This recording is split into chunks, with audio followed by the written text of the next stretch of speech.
Ахметова Ерсултан. Мектеп-интернатымыздың соңғы жаңалығына назар аударыңыздар.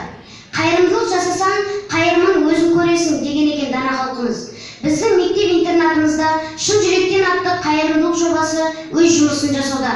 Атап айтар болсақ, игі іс-шараға қайырымдылық пен адамгершілікті биік ұстап, кісілікті ту ете білетін ұжым қызметкерлері, көкірегі қаяулы, жаны жаралы жандардың жасын сүртіп, жылы лебізін аямай, қолдан келген көмектерін ұсынып, достық пейілдерін танытып, ауған соғысына қатысқан ардагерімізге қаржылай көмектерін көрсетсе, 5 жанұяның үйіндегі науқас жандарға бір күндік жалақыларын аударды.